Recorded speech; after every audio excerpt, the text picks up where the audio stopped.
Hey guys, coming at you from Black and Locust. Today I'm going to be sharing with you a neat project that I've come up with using scraps of plywood to make a beautiful feature wall that will make your friend who just hung a barn board at $6 a square foot mad jelly.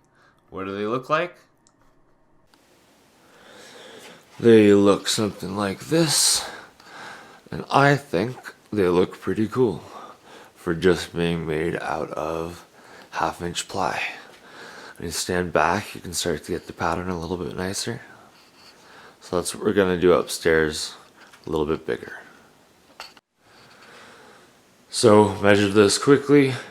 We're going to go up to just below the line, which is 4 feet. And it is 10 feet across, which is perfect. It'll end up evenly. So for anyone who's counting out there, that's 40 square feet that we have to cover, which means at 0.22 square feet per board, I'm going to need about 180 pieces minimum to cover this. So let's go. So I had my 180 tiles, if you will.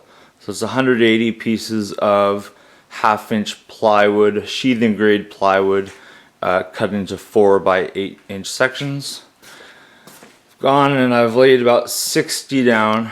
So this is about a third of what I'm gonna have total. I'm gonna lay 60 down and we are going to start transforming these into bricks.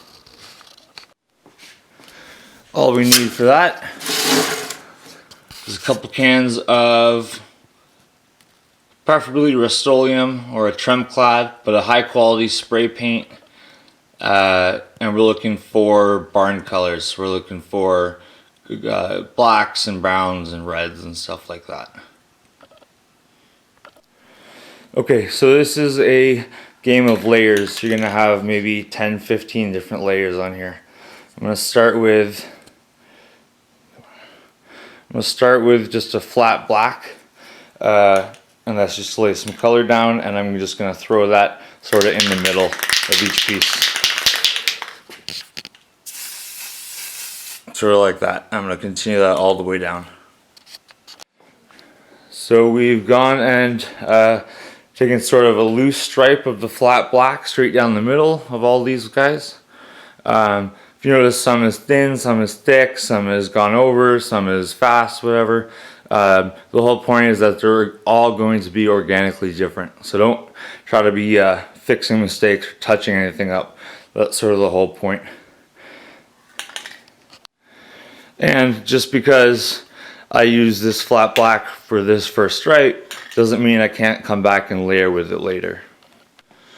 So you can see I have gone and hit all these guys with a bunch of layers. I've got some browns on both sides, different browns. I've got a thin layer of silver over the whole thing. I've got some hammered black, which leaves sort of speckles in there, and I want those in there earlier so they get buried a bit under other stuff. But you can kind of see where I'm going with this in terms of making organic bricks. If you look down there, it's starting to sort of look like bricks. So keep layering. Can't layer too much. Keep layering. So there you go. There are the first 60 layered. All I did was layering black, brown, brown, silver, red, black, brown, brown, black, silver, red, over and over again in different ways. And so you can see down the whole of it, it looks pretty darn brick-like. The reason I leave them like this all in order, and I, for example, spray out the right side of all of them, then the left side of all of them, is that lets me make patterns later. Once they're ready to be placed as tiles, I can use those gradients in the pattern as well.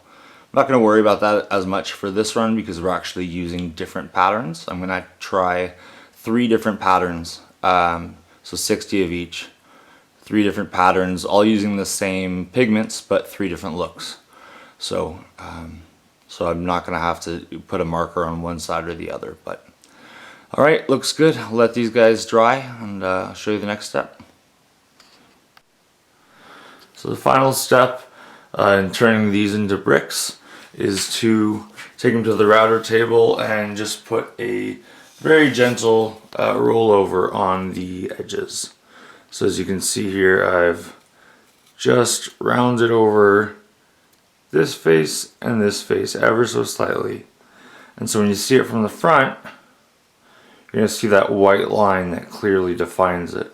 And that's what we're going for. So I got 60 in this batch to do. We're going to zip it all the way around with this guy. And I'll give you, I'll show you what they look like when this step's all done.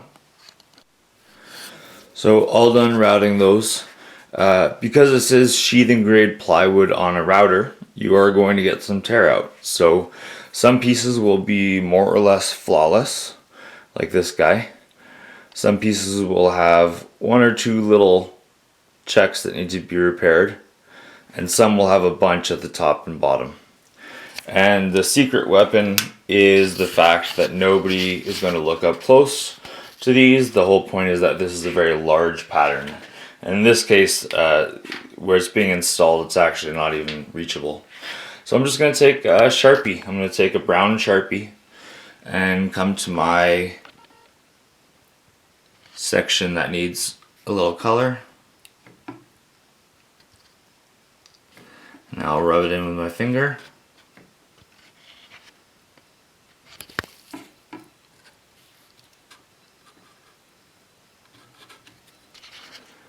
Right, and in the grand scheme of things, it's gone. So this is what I call manicuring. You're going to take a little time to do that. It's going to go a long way to making this look really sharp and clean. Alright, so you see I've done that first batch all the way along the bottom and up this left side here. It's going to have one or two more columns coming down in the middle there. And then here's the second set. It's a little heavier black on one side, silver on the other, so I'm playing with that as we go up. So we have the alternate colors there. 1, 2, 3, 4, and that's gonna be the cap there. And then the third color I come up with will go next to it and it'll alternate. But you can get an idea of where I'm going with this now. I've just been putting this in with standard 18 gauge brad nails. So pretty easy, pretty fast. Take a look in a minute. So here we are, the finished piece. You can see it repeats itself ever so gently. Left a little space at the end instead of starting a course that would only get one pattern, one part of the pattern. I'll just do something fun around that end. The real star in this project is the cost. So the only requisite tool is a table saw and a router, which is reasonably common for someone to have in a shop. And this is 1/2 inch plywood. So this is 10 feet by 4 feet. That's 40 square feet. That's about $50 worth of plywood less, and 20, 30 bucks. Let's call it $100 total for the project, including the paints and all of the materials. So $100 to finish a wall like that. Absolutely beautiful. Make your own patterns, try your own stuff. It doesn't have to be 4x8, it could be different dimensions. Get jiggy with it. Cool. See you guys later.